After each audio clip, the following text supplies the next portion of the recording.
welcome to Swayam MOOC on British Poetry and Drama. I'm Dr. Vandana Rajoriya and I'm very happy to be with you all again. In our previous session, we stepped into the Middle English world. We traced the shifting ground beneath the medieval minds, from the iron grip of faith to the awakening whispers of humanism, from the acute force of divine order to the raising of human voice, from silence to selfhood. We call that journey from medieval faith to Renaissance humanism. Today we begin to meet the voices that made that transition speak. The first of them, and perhaps the most enduring, is the man who gave English its literary soul, Geoffrey Chaucer. Have you ever felt that the language you speak is inadequate? That the language which taught you how to feel, how to speak, how to laugh, think, the language of your dreams isn't the right kind of language? It's not standard, not refined, not fit for knowledge or power? That if you want to succeed, to be respected, to be heard, you must abandon your mother tongue and learn another, a better one? The language of government, textbooks, interviews, of polished rooms and serious faces? Because your own, it is too regional, too harsh, raw, emotional, very small for greatness. And poetry? That belongs to polished languages, beauty to the foreign words. This exactly was the world in which Chaucer found himself. Yes, Geoffrey Chaucer, the man who would go round to become the father of English literature. In the 14th century, this was the exact fate of English. It was the language of streets and marketplaces, of ordinary people, dismissed by scholars, ignored by kings. Latin was for priests, French was for nobles, and English, they said, was too crude for poetry. It is so strange and difficult to believe today that the language which is associated with power worldwide today once actually was not at all considered to be powerful. But then came Geoffrey Chaucer and he changed everything. He didn't just use English, he made it sing. He gave it rhythm, music, character. He shaped it into something it had never been before, a language of literature. He was one person amongst many. Not that Chaucer was alone who started to write in English language, but he was the most powerful of them all who dared to write for the people in the voice of the people. He didn't just tell stories. He gave the English language its first real stage and filled it with pilgrims, lovers, rebels, preachers, and women with individual personalities and strong conviction, having something to say. Chaucer's Canterbury Tales came out as one of the most prominent work of his time. The step of Chaucer to write in vernacular was very courageous, it was very bold, and it was history in making. Chaucer did not wait for the language to be perfect. He made it powerful by using it. But how did this man, a courtier, a soldier, a traveler, a listener, came out to become the father of English poetry? What forces shaped his voice? What made him choose English when his world was still bowing down to Latin and French? And what legacy did he leave behind? And not just in books, but in the way we think about language, voice, and belonging today. In our today's session, we'll be exploring the life, legacy, and birth of English literature. But before we actually dive into his world, let's begin our journey through the life and legacy of the man who made English speak. But before we actually dive into the session, let us discuss what are the learning objectives of today's session. Through today's session, you will be able to understand the world to which Geoffrey Chaucer belonged. You will be able to get a fair understanding of his life, his major works and his legacy. You will also be able to understand the major contribution of his works in shaping the course of English literature and his experiments with language and literature. So, let us start. Let us begin the journey and see the man in making. Geoffrey Chaucer was born around 1343 in London, and not into a privileged wealthy family of possibilities, but into a humble world. The world he entered was one of upheavals and transitions. Plague had swept across Europe. Feudal structures were loosening their grips, and a new class of people, merchants, traders, bureaucrats, was rising. Chaucer belonged to this emerging middle class, neither noble nor poor. His father, John Chaucer, was a prosperous wine merchant connected to the royal household through business but not blood. Young Geoffrey grew up near the Thames's docks, surrounded by ships. Foreign tongues and the hum of working class life filled his ears, and he would later move in the company of kings with all this knowledge and awareness. His first education came from the streets, from the songs of the balladeers, the chatter of the market stalls, the rituals of the churches and the stories of people. But from the ordinary marketplaces of London, his foreigner career later on started taking shape as he connected to the royal household at the age of 17. Chaucer entered royal service as a page in the household of Elizabeth, Countess of Ulster. This meant he was now a part of aristocratic life. His job was to tend to the nobles, observe the courtly rituals, learn how power spoke, moved, worked and looked. And this paved the road ahead for a bright career which was just beginning. In 1359, while serving in the 100 Years' War, Chaucer was captured by the French. It could have ended his career, everything including his life, but remarkably, King Edward III paid his ransom. You must wonder why.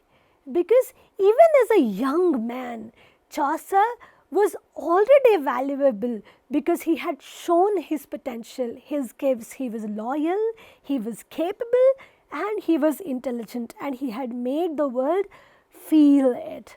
Over the next decades, Chaucer's rise was steady, but not without challenges. He served as a diplomat, customs official, and civil servant. He was sent on missions to Italy, Flanders, and France, where he represented the English crown in matters of trade, negotiation, and also while winning trust for the nation. In a world of shifting alliances, ruthless court factions, Chaucer had to be more than a poet. He had to be a survivor. He weathered political storms, financial troubles, and periods of professional obscurity. And through it all, he continued to write. And as he continued to write, he also continued to give English literature its life and breath. His career started earlier, but it was in Italy, perhaps in Florence or maybe Padua, that Chaucer for the first time encountered the works of Dante, Petrarch, and Boccaccio. These were the poets who had something radical. They caught young Chaucer, his imagination immediately. They basically were from vernacular, the common tongue, and they expressed eternal themes of love, betrayal, salvation, philosophical quest. Chaucer's encounter with Boccaccio, Dante and all changed him forever. When he returned to London, to England, he was no longer the poet he had left before. He had already seen the limitless potential of knowledge, limitless potential of vernacular, and he had understood the essence of what would be the great work. When he started creating, Latin was the language which was considered to be language of scholarship, of churches. French was to be considered language of aristocracy. But inspired by Dante, Boccaccio and all, he decided very firmly that he is going to use English. His poetry would get its breath from the vernacular and will speak about not royals, not the struggles of the people from well-off sections of the society, but of the farmlads, of the craftsmen, wives, innkeepers, nuns, friars, almost all the sections of society. So he decided to use that which was considered to be unfit for serious thought, rough, and he went about to show the world that the language which people considered not to be polished was not only powerful, not only elegant, but also was very deeply human. Chaucer chose to write in this language not because it was safe, but because it was true. And he didn't wait for English to get acceptation from everybody. He made it necessary, and in doing so, he crafted the literature for the nation. He wrote about real flaws, telling real stories, and all within the music and mess of the English tongue. And therefore, the language, the ideas, the thoughts coming from the people reached directly to the people. Chaucer's genius wasn't just literary, it was linguistic, it was political, it was moral. He saw value when others just could see vulgarity in it. He gave space to the voices which people only mocked or muted. For instance, in the next session, you are going to meet Chaucer's one of the most powerful characters, wife of Bath. The choices which he made, they changed the course of English literature forever, because they gave it its own deep, personal, human touch. Chaucer's writing career didn't begin in a blaze. It unfolded gradually. As his world expanded, his voice gradually matured. In 1369, Chaucer wrote the Book of Duchess. It was basically his first substantial poem. The Book of Duchess was written to mourn the death of Blanche of Lancaster, wife of John of Gaunt, who was Chaucer's patron. On the surface, it looked like a court dream allegory, but underneath lies something tender and deeply human. A knight wakes from sorrow into a strange dream world, and through dialogue and memory, grief is slowly processed. It marked Chaucer's entry into serious poetry, blending personal loss and poetic tradition. It proved that even in stylized forms, emotions could find a very powerful voice. Next, in 1380, Chaucer published the Parliament of Fowls. Now, the Parliament of Fowls basically had something completely different from his earlier work, the Book of Duchess. In it, he imagined birds debating about meaning of love, freedom on a Valentine's Day. The style was witty, but it was brilliantly wise and political. It explored themes of marriage, nature and will through the voices of eagles, doves and chattering sparrows. Though it was a comic poem, but also it was deeply philosophical, drawing from Dante and Boito, questioning whether love is chosen or it is fated. And it showed Chaucer's growing command over dialogue, satire, and social critique. Next came a very powerful work which also would be remembered as Chaucer's one of the most powerful works. It was Troilus and Cressida. Troilus and Cressida made Chaucer reach new heights. Set during the Trojan War, this is not just a tragic love story. It is a psychological novel in verse, centuries ahead of its time. The hero, Troilus, is noble but naive. Cressida is intelligent but torn between love and survival. And Pandarus, the witty go-between, is both charming and morally ambiguous. The result is a fabulous tale, rich in irony, introspection, and a love doomed by circumstances, narrated with profound empathy and subtle judgment, brings about what could be Chaucer's most complex and sustained poetic achievement before his greatest, the Canterbury Tales. Next comes The Legend of Good Woman in 1386. It basically traces stories of women from mythology, stories of women like Cleopatra, Dido, Lucretia. Around this time, Chaucer started facing a lot of criticism for his portrayal of women from the country readers, and to silence all these people, to give an answer to them, he writes this, The Legend of Good Woman. Though it is a poetic apology, but it is very clever experiment in itself. Chaucer retells the tragic tales of classical heroines, women who loved, who suffered, and died with honor, as something which was truly so original about all other women he painted. Now, his experiment with rhyme royal stanzas while doing this work, it was first work where he tried heroic couplet, and the way he did it flawlessly, brought Chaucer much acknowledgement and praise. In this work, Chaucer invites us to question the very legends he tells, and therefore, though he adopts the themes, he makes them his own. It is in 1387 that Chaucer's final masterpiece starts to unfold, the Canterbury Tales, a work which he plans in frame narrative, a work which he would go on writing.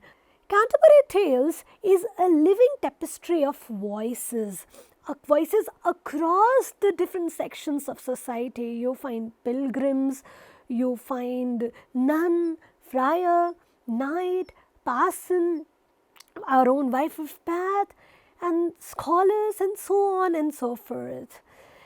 Canterbury Tales was a work Chaucer could not finish, and perhaps it was a work which he could never have finished, because this was not just a book, it was too vast, it was too teeming, too alive with contradictions, so full of humanity, much like life itself.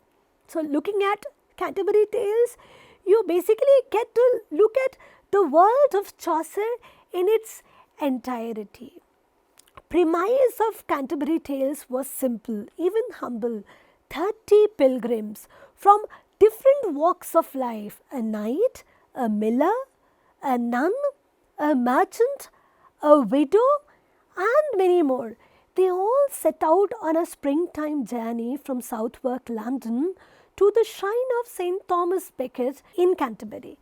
But Chaucer turns this journey into something radical. Along the way, each pilgrim is invited to tell a tale, and in their stories we hear the whole medieval society speak, the rich, the poor, the sacred, the scandalous, the educated, the earthy, those in power, those at mercy of the people in power. the entire world comes alive. The knight tells his tale of chivalry, of courtly love, moral gravity. The nun tells about her own concerns, the themes which basically appeal her. Miller, barging in drunk with the bawdy tale that mocks the weary ideals of the knight, is full of lust, trickery, chorus laughter. Pardoner shocks us with preaching virtues while confessing fraudulent behavior. The story of all these characters, they shock us. But the character which shocks us the most is the wife of Bath, a woman with 5 husbands. Yes, you heard it right, 5 husbands. So a woman with 5 husbands, very sharp wit, with a deep scar, non-apologetic but very loud, very bold, and she speaks with authority, with power about female desire, about her manipulative ways through which she got all that she desired from life. And in Chaucer's Wife of Bath, you find feminism come alive centuries before it even had a name in itself. These tales and the pilgrims who tell them are not just characters, they are voices from tavern, from court, from cloisters, marketplace. They argue, interrupt, mock, guide. They reflect a society, and it's a kind of universal society.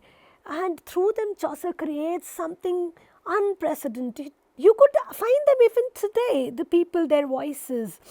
It's like a chorus of competing truths, noisy, laughing, weeping, singing, multitudes made alive. His texts carry the whole tension of his age in them, the fading feudalism, the rise of towns, corruption of the church, the dignity of ordinary life, and this complex world he introduces in English, formal English of scribes, living English, English of laughter, anger, contradictions. So he takes elite forms like allegory, epic. You find great epical poetry, sermons, and he fills them in the language of butchers, bakers, poets.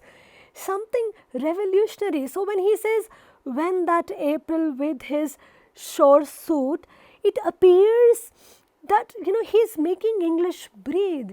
In a time when English was still struggling to be seen as a serious language, this contribution of Chaucer, it comes out very, very significantly, and it proves to be a very brave, beautiful attempt, because he gives us a mirror to his world, a world which is not perfect. Canterbury Tales is not just literature, it is human archive. All these works, and especially Canterbury Tales, went about to make Chaucer the father of English poetry. This is all we need to talk about Chaucer today, and in the next session we'll be meeting one of his more powerful characters. Through works of Chaucer like Book of Duchess, Troilus and Cresside, Canterbury Tales, he brought a whole new society to life which was earlier not to be found much in literature. His genius lay not just in what he wrote, but also in how he wrote, how he made those voices speak and whom he allowed to speak. In our next session, we'll meet one of those voices, the wife of Bath, bold, brilliant, and much ahead of her time. She's not just a character, she's a challenge. She defines virtue in her own ways. She redefines and rewrites rules of power for women, and her words basically haunt us, our imagination even today. So this is all for today. See you in the next lecture. Thank you.